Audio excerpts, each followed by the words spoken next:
Shambho, Saya Saya Shiva Shambho,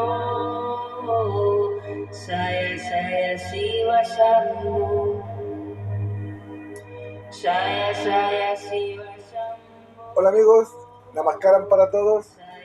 Mi nombre es Roberto Yogi en YouTube, el único adiyogi en todo Occidente, con más de 4 años de estudio en ingeniería interior o yoga. Y me iluminé para recordarles que el yoga es la puerta de la liberación espiritual. Y el día de hoy les voy a mostrar un video donde una persona nos enseña sobre esto. ¿Y quién mejor que nuestro Señor Jesucristo?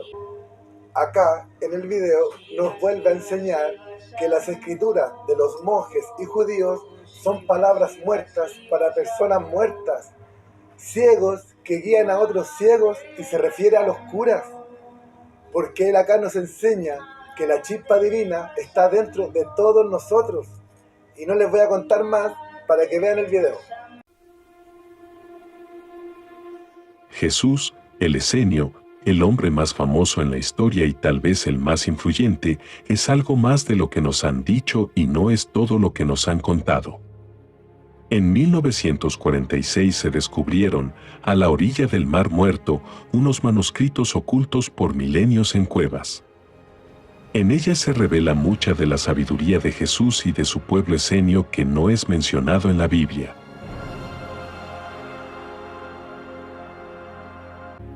Los esenios rechazaban el culto a Dios en Jerusalén y pensaban que las religiones eran grilletes invisibles que impedían el progreso humano, ya que desde entonces eran causa de división, ni se indagaba ni se cuestionaba nada, además de que te buscaba para que creyeras en ella, casi por la fuerza con base en el miedo a la autoridad que ejercía sobre sus practicantes.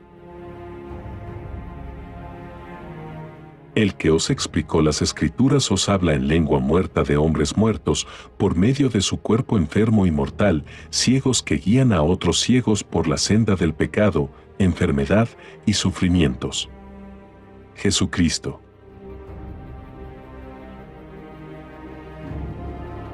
En cambio, los esenios eran muy espirituales, lo cual se encuentra en cada ser y es una conciencia única. Dentro de nosotros debemos buscarla y encontrarla, se alimenta de la confianza, de la conexión y es el camino a la verdadera evolución.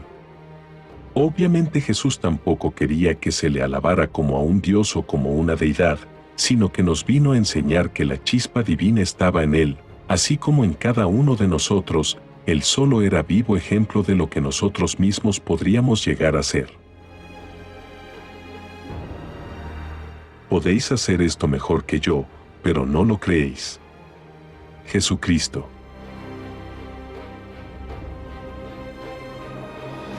Jesús nos quiso enseñar que lo divino está en nosotros, que ya lo tenemos, la chispa divina. Y que aquí y ahora es posible no solo tener o manifestar lo que queremos, sino ser todo eso y más. Hay que trabajar lo interno para que lo divino florezca, sembrar y cuidar la semilla. Para encontrar esa chispa divina, debemos buscarla, y esa búsqueda es la única naturaleza del ser humano, su único camino. Sin embargo, el libre albedrío y las programaciones del mismo sistema parece que nos alejan de esa naturaleza. En un mundo material, donde el sistema nos obliga a ir tras el dinero y donde nos han enseñado a perseguir el éxito, la búsqueda se hace externa, es decir, creemos que la respuesta está fuera de nosotros. Creemos que este mundo que percibimos con nuestros 5 sentidos físicos es todo lo que existe, que no hay más, que solo somos este cuerpo físico y que la realidad es aquello que percibimos con nuestro cuerpo. Un hombre busca vida a través de la riqueza, busca seguridad, protección, poder o prestigio, descanso, paz, busca todas estas cosas porque en el fondo tiene miedo a la vida, a la muerte. El éxito fracasa porque en realidad no buscamos la riqueza o el poder, buscamos seguridad. No buscamos una casa, buscamos descanso, paz, una búsqueda del estado del ser en el cual nos sentimos en casa pero creemos que eso está en el exterior. No buscamos riqueza, sino protección. Cuando logremos la riqueza nos daremos cuenta de lo inútil de eso. La riqueza es obtenida pero permanecemos insatisfechos. No era exactamente la riqueza lo que buscábamos, aunque haya una sensación momentánea de triunfo, sentimos el más grande fracaso. Nada fracasa tanto como el éxito. No nos damos cuenta de que esa paz, esa seguridad, eso que buscamos en el exterior, ya lo tenemos en el interior. Ignoramos que somos más que este cuerpo de carne y hueso, que somos conciencia más allá del cuerpo y que la conciencia es Dios expresándose en una pequeña parte a través de este cuerpo. Por eso es que toda la búsqueda de lo externo es inútil en última instancia. Buscamos riquezas, buscamos afuera, pero en realidad nos estamos buscando a nosotros mismos, queremos encontrarnos a nosotros mismos, aunque la búsqueda de nuestra divinidad sea inconsciente, seguimos buscando. Si tenemos éxito, no podemos continuar manteniendo la ilusión, el vacío interno continúa. Si no tenemos éxito, la ilusión puede ser mantenida creyendo que algún día lo lograremos, corriendo el riesgo de vivir en ilusiones, pues mientras seamos pobres, la búsqueda externa aún tiene significado. Pensamos que todo estaría bien si ganáramos lo suficiente, si tuviéramos una buena casa o un buen coche, pero no un hombre rico, pues él ya se ha dado cuenta de que lo que busca es una ilusión. El hombre que gana mucho dinero que sigue viviendo en ilusiones, sigue siendo pobre, cree por un momento que ha triunfado, pero ha fracasado, su triunfo lo ha hecho fracasar. Los que se dieron cuenta de que la dirección es errada, dieron media vuelta, su triunfo exterior fracasó y el fracaso llegó a ser una conversión, un retorno hacia el interior. Dejen que aquel que busca, no cese de buscar hasta que encuentre, y cuando encuentre, será perturbado, se maravillará y reinará sobre todo. Quien sea que encuentre la explicación palabras, no probará de la muerte.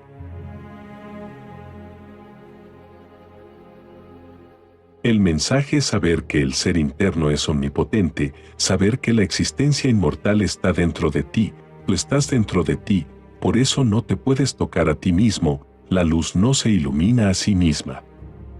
El cuerpo es un mecanismo para convivir con el exterior, pero dentro de él nada es necesario, todo es perfecto, nada hay que hacer, todo es como debe ser, ya es así.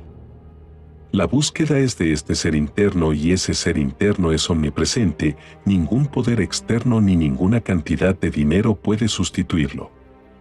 Aunque lleguemos a ser como Einstein, aunque acumulemos toda la información que sea posible, si la ignorancia interna permanece igual, no seremos omniscientes.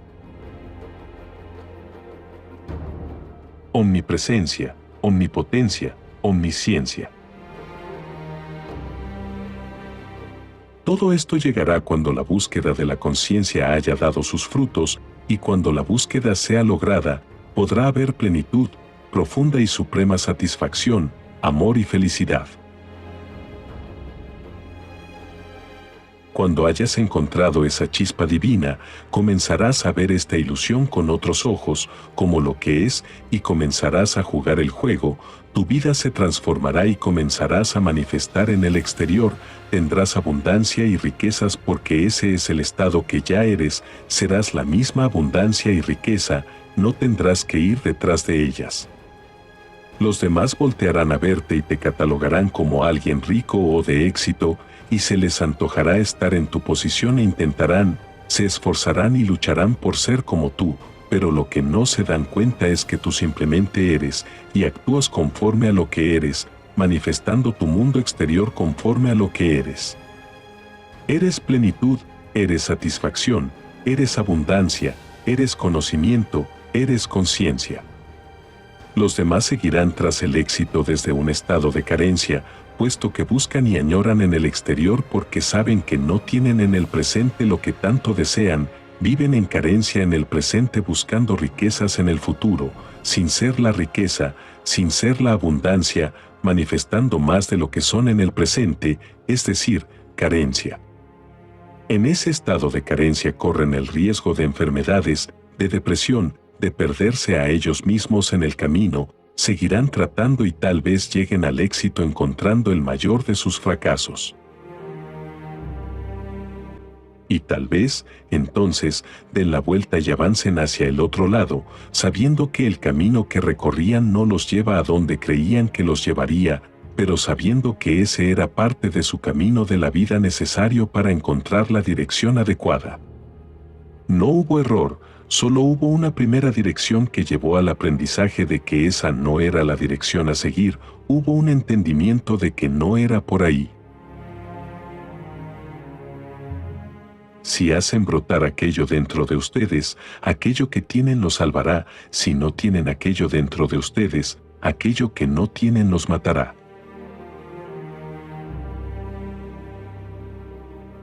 La razón por la que mucha gente no se atreve a cambiar, ir al fondo de sí mismos, es, de nuevo, el miedo, pues debemos renunciar a nuestro personaje terrenal, a lo que somos en este mundo para poder acceder a lo que somos en realidad.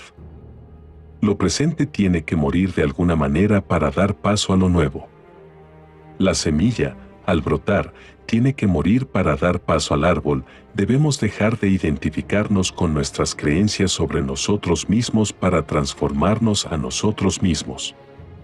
Y eso nos aterra, nuestro ego se defiende y no sabemos cómo actuar, no sabemos cómo dejar ir nuestra vida actual, nos aferramos a cosas o personas, no sabemos fluir con la transformación. Aprender eso solo se da con la práctica, constante y consciente, sabiendo que en toda la naturaleza cada despliegue es simultáneamente una muerte y un nacimiento, sabiendo que la semilla es una fase pasajera, que la única función y naturaleza de la semilla es crecer y convertirse a lo que está destinada a convertirse, que la semilla no tiene ningún significado a menos que crezca, y que la única manera de conservarla es permitirle que muera de tal forma que renazca en un árbol, su estado final. No te puedes llevar nada de este mundo, todo lo que puedas acumular se queda con tu cuerpo, el conocimiento tampoco puede ser llevado porque el acumulador del conocimiento es el cerebro, que es parte del cuerpo. Lo único que se puede llevar es la conciencia, no el conocimiento. La conciencia pertenece a otro plano que no es el material. Abandona las cosas y el conocimiento y crece más y más en conciencia, enriquécete de ella para que la puedas aplicar en este mundo y te la puedas llevar al otro lado cuando dejes el mundo material.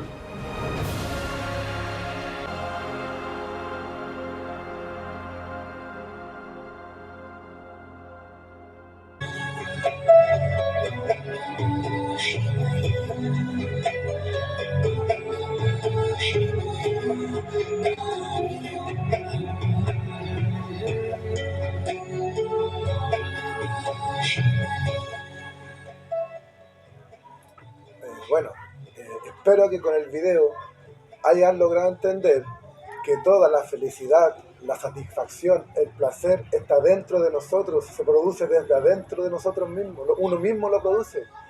Pero también enseñaba que el miedo, la frustración y el dolor, muchos dolores que uno se produce de uno mismo, no el dolor físico, porque el dolor físico, como enseñaba Buda, uno no puede hacer nada contra eso, pero el dolor que uno produce al sentir miedo, frustración, ansiedad, todas esas cosas, es el yoga que te enseña a querer tu cuerpo, a cuidarte y a liberarte de esas cosas. Namaskaram. Ahora quiero que le pongan atención a este video, que le va a hablar de los arcontes, de esas personas que te dicen que Dios no está dentro de ti, esas personas que prefieren lo material, pero también te dice el video que es parte de la dualidad, que eso no puede existir uno sin lo otro, y que todas esas enseñanzas son de Oriente. Así que quiero que le pongan atención a este video y después se los voy a comentar. Estamos viviendo una época donde estos dichos de Jesús toman vigencia. Digo, palabras que son utilizadas para el engaño en la política, en las estrategias publicitarias, en las relaciones humanas. Esos son arcontes, Las personas que utilizan las palabras para engañar, para amarrar a las personas, son arcontes. Así hablaba Jesús. Dice, hay potencias. ¿Qué es un arconte, doctor Fael? Arconte es un demonio. Es una potencia espiritual de la región más oscura del universo. Región oscura y profundamente material del universo según las enseñanzas. Los arcontes son, textualmente según las palabras de Jesús, potencias que no quieren que el hombre se salve para poder perseverar. Pues si el hombre se salva, no habrá sacrificios, es decir, no habrá guerras. Los demonios, en ese sentido, gozan con las guerras. Y lo que buscan es que el hombre no se salve, que siga amarrado a la materia, que siga amarrado a las palabras. Es muy importante esto porque incluso en la Biblia se aparece, en el principio estaba el Logos es la palabra, y el Logos estaba en Dios y el Logos era Dios, la palabra era Dios. Pero ojo, esa es la visión bíblica. Lo que está diciendo acá, que hay un silencio anterior donde está el verdadero Dios. Y del silencio surgen las palabras. Es decir, el principio del mundo, en este sentido, son las palabras. Pero el origen, que significa antes del principio, es el silencio. Y el silencio es Dios en absoluto, innombrable. No tiene nombres, o tiene todos los nombres, o no tiene ningún nombre. Pero tú no puedes definir a Dios. Así de simple. Y mientras nosotros hablamos, según esto, las palabras engañan. Fantástico, querido Ignacio. Doctor Fael, cuando revisamos los textos tradicionales, los textos bíblicos, la tradición en general, hablamos siempre del bien, el mal, de Dios, el demonio. ¿Qué nos dicen estos perdidos y prohibidos frente a esta figura? Estas son claves de la sabiduría sobre los opuestos, porque uno tiene que decir que la Biblia es tremendamente dualista, pues. Es decir, existe el bien y el mal. Si usted no cumple, no respeta las leyes, los códigos que están en la Biblia, actúa mal. Y está el demonio y está Dios. Pero ¿qué dice Jesús? Así hablaba Jesús, y el que tenga oídos para oír, queridos amigos, que oiga. La luz y la tiniebla, la vida y la muerte, los de la derecha y los de la izquierda son hermanos entre sí. No es posible que se separen unos de otros. Primer aspecto para considerar. Cuando uno ve políticamente a la derecha y a la izquierda de todos los países de la tierra, porque la política moderna es una política dualista. Tiene razón lo que dice. Son hermanos entre sí. Es decir, dividen a la gente en aspectos morales, pero con el poder todos son unos. No se diferencian. ¿Qué diferencias hay mayores? Solamente aspectos morales. Pero en el fondo son lo mismo. La luz y la oscuridad, las luz y las tinieblas, la vida y la muerte. Es muy relevante para empezar a observar esto, porque lo que está planteando aquí es que en realidad no hay un dualismo. El dualismo es lo superficial. En el fondo, la vida y la muerte son hermanos entre sí. Por lo tanto, dice Jesús, ni los buenos son buenos, ni los malos malos, ni la vida es vida, ni la muerte es muerte. Es una visión es una visión oriental, de las enseñanzas orientales de Jesús. Por ello, cada cual se disolverá en el origen que tiene desde el comienzo. Más los que son superiores al mundo son indisolubles, son eternos. Muy importante esta enseñanza, Ignacio, porque el mundo superficial es un mundo aparentemente dualista, pero en lo profundo no hay dualismo. O dicho de otra forma, para acceder a la divinidad, para acceder a Dios, uno accede a través de la biunidad, no a través de la dualidad. La dualidad lo que hace es justificar la guerra. Por lo tanto, es una clave de la sabiduría. Cuando uno ve a la política discutir y después se da cuenta que ahora vienen 35 diputados más de ambos partidos con 9.000 millones de pesos que se van a gastar anualmente, ahí se dan cuenta que son todos uno cuando se habla del poder, pues, y que dividen a la gente, pero eso es lo superficial. Entonces, esta es una clave de la sabiduría. La vida también, la vida es la muerte es la vida. No hay una muerte absoluta, Ignacio. Como no hay una vida absoluta, entonces los malos, los más malos que uno podría imaginarse, pues, de la historia, los Illuminati, los grandes dictadores, en realidad, ni los buenos son buenos, ni los malos malos, pues. Eso es sabiduría y clave de la sabiduría. Uno no existe sin el otro. Por eso, ¿por qué esto es importante? Porque el mundo de lo superficial es un mundo dualista, donde, como, no sé, en muchos casos, una persona justifica que enfrente hay un dictador, lo más malo que hay, y como lo define como la encarnación de la maldad, lo puede destruir. Jesús dice no, que incluso en la oscuridad hay luz. Y dice, yo he venido a hacer lo que está abajo como lo que está arriba, y lo que está afuera como lo que está adentro, a fin de reunirlos a todos en un lugar. Jesús está enseñando la luz y la oscuridad, está enseñando lo de arriba y lo de abajo, a fin de que se unan. Pues mejor, dice Jesús, sería decir lo interior y lo exterior. Muy importante, porque uno no, según estas enseñanzas, uno no puede observar el mundo, o más bien dicho, para esta revelación,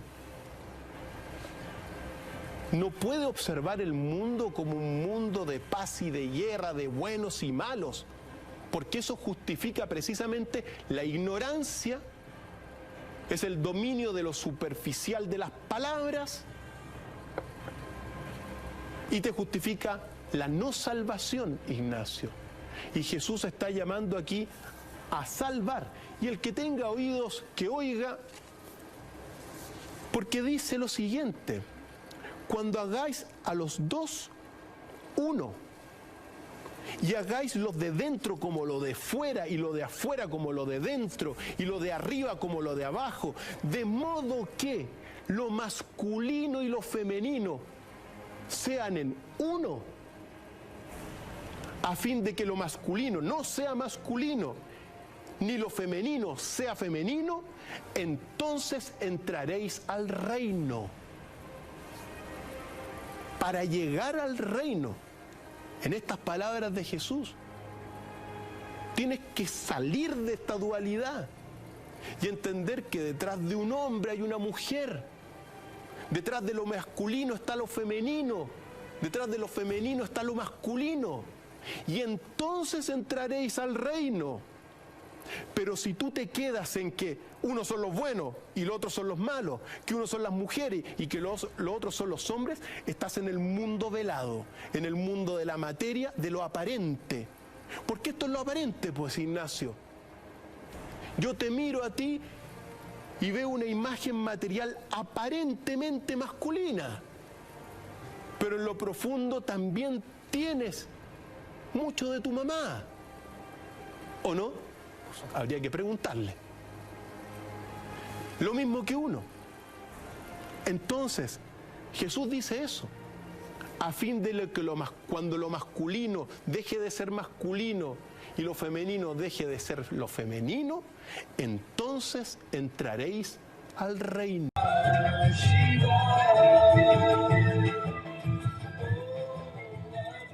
Ojalá se hayan dado cuenta cuando Jesús dice que se una lo interior con lo exterior de uno mismo. Yo en otros videos les expliqué que el cielo y la tierra es lo mismo. Cuando tú lo logras entender, te ganas la vida eterna, o bien, como enseñaba Buda, logras quemar el ser y salir de la dualidad. Ahora, ustedes dirán, ¿cómo Jesús sabía todas estas cosas? Porque hay personas que dicen que Jesús nunca salió de Jerusalén. Entonces yo ahora les voy a dejar un video para que ustedes tomen sus propias conclusiones. Y no olviden suscribirse, Roberto Yogi. Y para mi próximo capítulo, no lo olviden, los secretos del reino.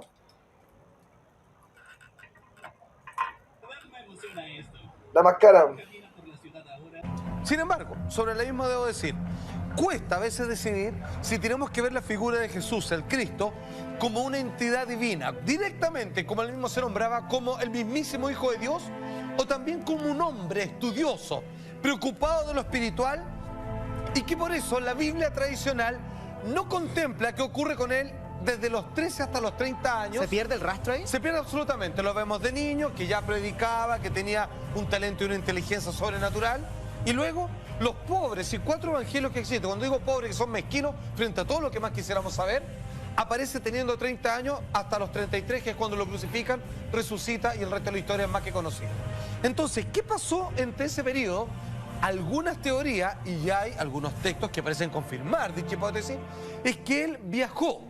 Al principio acompañando a su tío José de Arimatea y posteriormente como una vocación personal para instruirse en su verdadero interés, que era el camino y la senda espiritual, cosa que obviamente lo logró con creces. Ese era su norte siempre. Ese era su norte crecer. Ahora, dicen que ¿cuál fue la meta final? Y cuando él dice, estoy listo, ahora vuelvo a Jerusalén, vuelvo, paso por Nazaret y enseño todo lo que he aprendido, es cuando llegó finalmente a la India. ¿Llegó a la India Jesús? ¿Ahora? ¿Cómo llegó? Fíjense que no era tan difícil como la mayoría podría pensar, gracias a esto. En realidad habría sido muy fácil para Jesús ir a la India. Había muchas rutas comerciales entre el Imperio Romano, en el que estaba Palestina, y Asia. Por ejemplo, podría haber seguido la ruta que empezaba en Palestina, atravesaba el norte de Afganistán y de Pakistán y bajaba hasta la costa occidental de la India. A ver, aquí viene algo que es por lo menos insólito, pero la verdad es que no podemos desconocer ciertas semejanzas con los nombres. Bajo la pronunciación, bajo la fonética de Isa, así como Giza, Sí. porque ojo, quizás algunos no lo saben, pero el nombre originario de Jesús es Emanuel. Es el nombre de pila, así, dentro de todo. Los testigos de Jehová, eso bien lo saben. Pues bien, vuelvo al tema.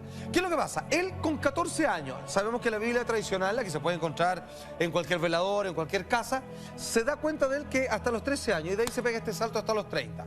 Teniendo 14 años, y él demostrando ya un interés para acompañar, por ejemplo, a su tío, que era un comerciante, y como ya vimos, que las rutas de comercio eran bastante expeditas entre precisamente estos países, él finalmente decide llegar a la India, en donde termina su instrucción y es reconocido como un hombre santo, un hombre sabio al menos, pero como mucha gente de la época, y ahí es donde se junta la leyenda, el mito con la realidad, capaz de ser un hacedor de milagros.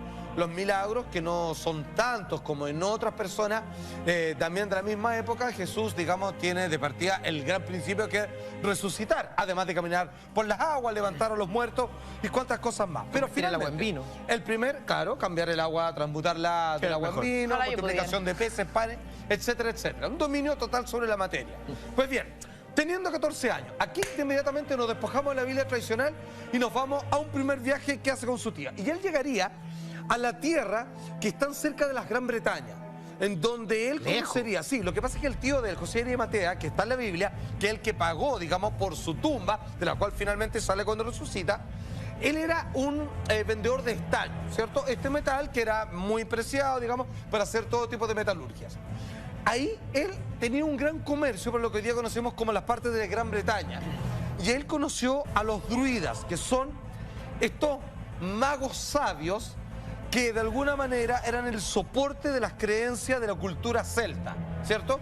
Que nosotros hemos portado una gran cantidad de conocimientos de ellos, como Halloween, incluso como la misma Navidad, los solsticios, el equinoccio, vienen de ellos, y de alguna manera fue lo primero que conoce, ya a los 14 años, y él empieza a entender que hay un mundo que es mucho más complejo, místico, mágico, evocador de lo divino, algo que está escondido en la vida de cada uno de nosotros, que podría ser descubierto a través del conocimiento de ciertas artes que estaban prohibidas por una gran mayoría.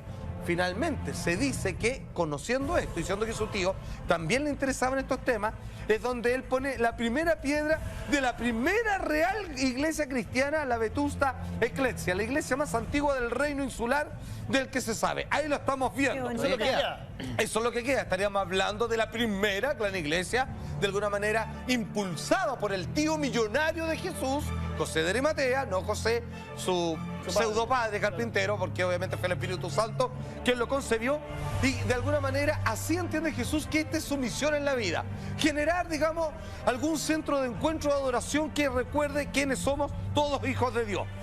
Esto está la iglesia vetusta en Glansbury, ¿cierto? Oye, pero el pique largo, en una época además que todo era mucho más difícil. Es que ahí uno puede entender que quizás como parte de su aprendizaje, siendo muy pequeño, un adolescente, es que finalmente se lo entregan a su tío para que conozca, tenga mejor oportunidad en la vida, y toda esta cantidad de años, 18 en total, es donde él aprende todo lo que después trae de vuelta ya de adulto con 30 años.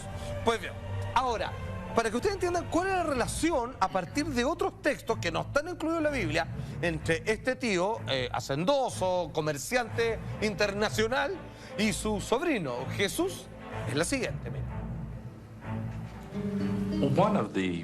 Una de las tradiciones populares de la Iglesia Ortodoxa Oriental, también viva en Inglaterra, es que el personaje de José de Arimatea era en realidad el tío abuelo de Jesús. Parece que cuando Jesús estaba al inicio de la adolescencia, José, su padre, murió. Y su tío abuelo, José de Arimatea, se ocupó de él. Ya, esto calza perfectamente con que fue su instructor de vida. Lo llevó a conocer distintos lugares, culturas, países.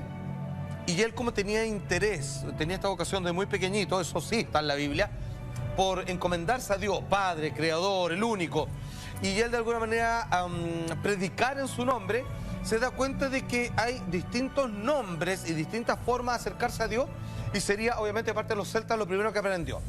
Eso es teniendo 14 años. Una pregunta, la historia de Jesús que no aparece en la Biblia es porque en el fondo a la religión católica no le conviene contar esta parte de cómo se prepara. Es una buena pregunta. En algún momento en el concilio, ¿cierto?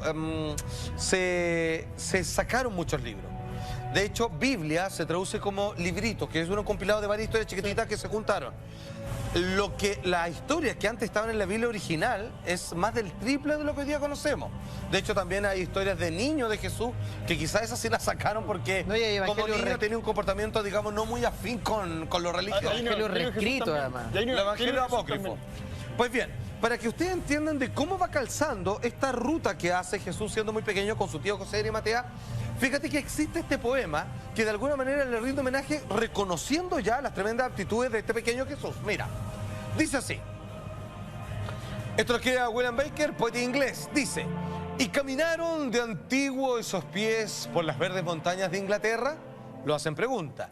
Y fue el sagrado Cordero de Dios, ya sabemos a qué se refiere, visto en las plácidas praderas de Inglaterra, y brilló el semblante divino sobre nuestras nubladas colinas, y se construyó Jerusalén aquí, entre estos oscuros molinos satánicos, refiriéndose a este poeta, haciendo un reconocimiento histórico, si acaso esa ruina, esa iglesia, no fue el primer avance, la primera potestad que hace Jesús siendo muy niño, acompañado de su tío ricachón, en esta idea de encontrarse con la divinidad y él reconociéndose que finalmente es lo que somos todos, hijos de Dios. Ahora, de ahí se va a distintas partes, y aquí la lista es larga. Se va a Galilea, se va a Siria, este es el gran segundo viaje, este tremendo peregrinaje. Se va a Sidón, Antioquía, pasa por muchos lugares, a Damasco, hasta que finalmente él llega en la India. Y aquí la cosa se complejiza, porque 500 años antes ya había nacido Siddhartha Gautama, que se convirtió en Buda. Probablemente uno de las personas, digamos, que alcanzó el nivel de autorrealización completa máximo, ¿cierto? Estamos hablando de una época que es contemporánea a los filósofos griegos. O sea, había una gran cantidad de conocimiento y una gran cantidad de hombres santos con capacidades místicas sobrehumanas.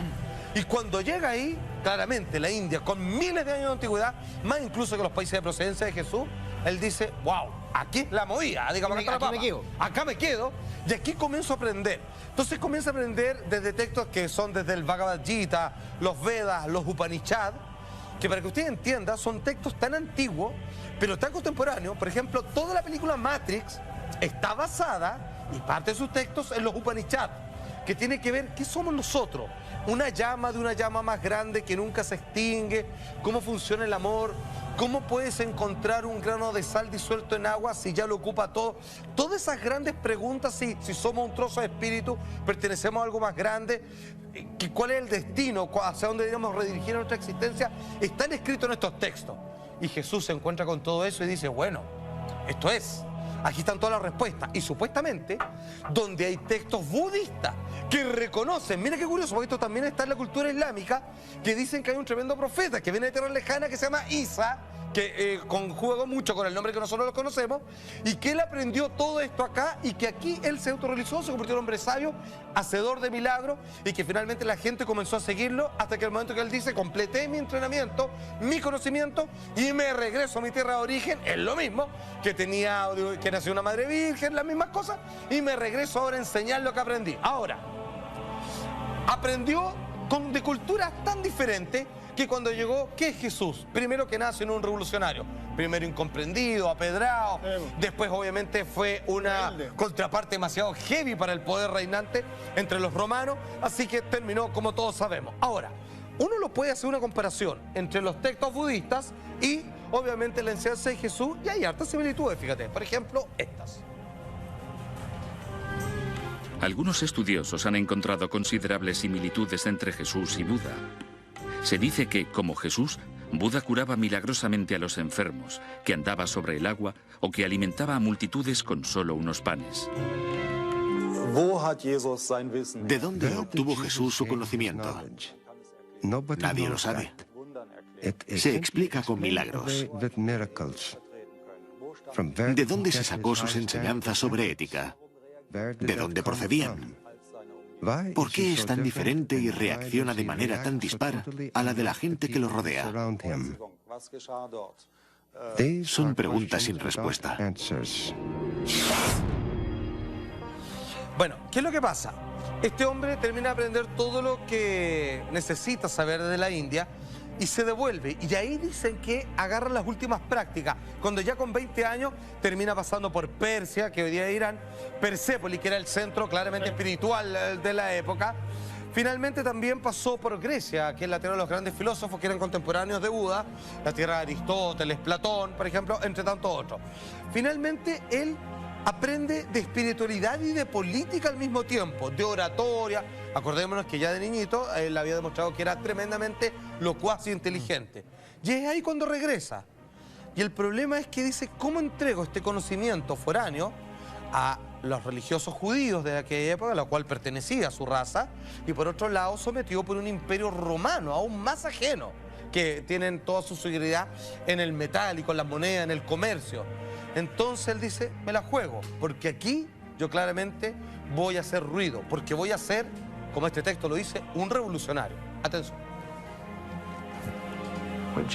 Jesús llamaba a la transformación de la vida del hombre hacia una nueva manera de ver, de escuchar, de relacionarse entre la gente y hacia una inclusión social de los pobres, las mujeres, los marginados, los oprimidos. Si Jesús era uno de aquellos revolucionarios casi ascetas, vegetarianos que vivían en aquellos páramos, es obvio que su carácter revolucionario no podía trascender a los evangelios tal y como los tenemos, ya que habría sido imposible difundirlos en un mundo de orientación romana. Ahora, hay algo que a mí me llama poderosamente la atención. Lo que hemos visto es una hipótesis que parece estar muy bien fundada en textos foráneos en otros países que mencionan a la misma persona que va creciendo en el tiempo y que parte con 14 años, lo mismo que es lo que está perdido en la Biblia, que va con un tío que lo financia y que va aprendiendo todas estas cosas. Y también están los evangelios apócrifos, que hacía referencia a Lama, que es niño, Jesús como niño, haciendo una serie de prodigios y que solo se preocupan, y si bien no están en las Biblias tradicionales, pero que tienen que ver en esa época entre los 10 y los 13 años.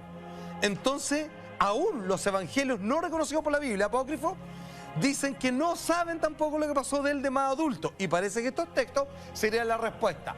Jesús, ¿sabía ya todo lo que sabía o lo aprendió a través de este viaje por distintos países de las más grandes culturas de la época? ¿O sencillamente era un ser iluminado que tenía una parte humana? Ahí es una cuestión de fe y usted decide, maestro. Si eso es